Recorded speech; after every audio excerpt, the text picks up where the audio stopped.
मी कुमारी इरा समीर देशमुख इयत्ता 3री अ ची विद्यार्थिनी।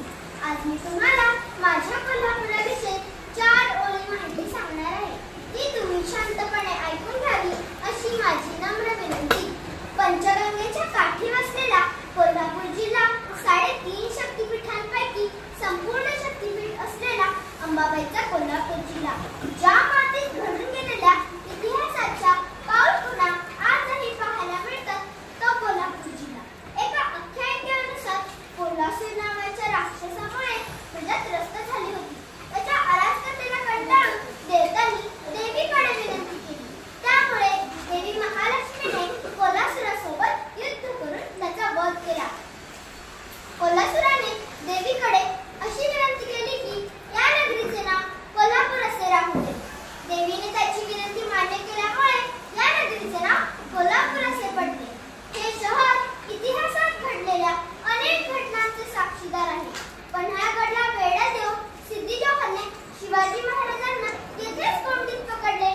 शिवाकाशीत व बाजीप्रभू देशपांडे यांच्या बलिदानाला या शहराने पाहिले आहे।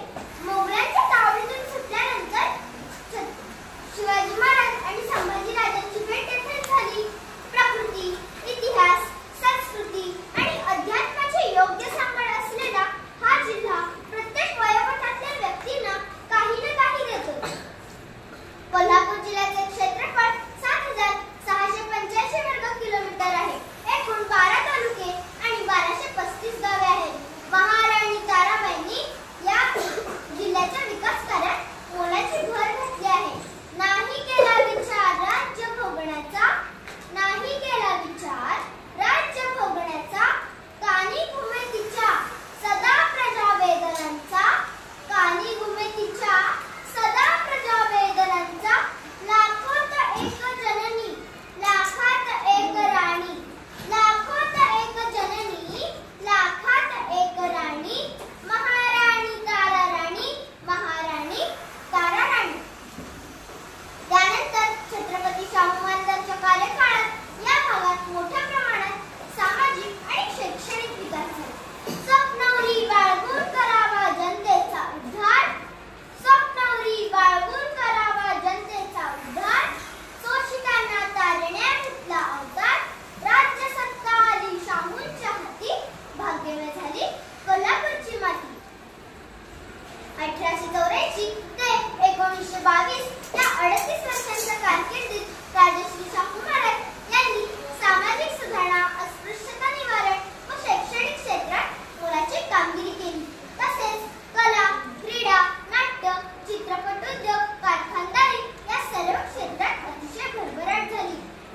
राजांनी शेतकऱ्यांसाठी गुळाची बाजारपेठ चालू केली। कुस्तीसाठी खासबाग मैदान, जिथे 6,000 लोक एका वेळी बसण्याची व्यवस्था आहे, पण ते त्या काळात बनले। विदेशी दौऱ्यातून राजांनी राधानगरी धरण बांधले। राधानगरी धरणाला कोल्हापूरचे जीवनदायिनी असे म्हणतात। एवढेच नाही तर तुम्हाला माहिती आहे, भारताचा पहिला चलचित्रपट राजा हरिश्चंद्र याच ठिकाणी बनवण्यात आला होता। कोल्हापुरी साज हा दागिना जगभरात प्रसिद्ध आहे। कोल्हापुरी फेटा तर प्रत्येक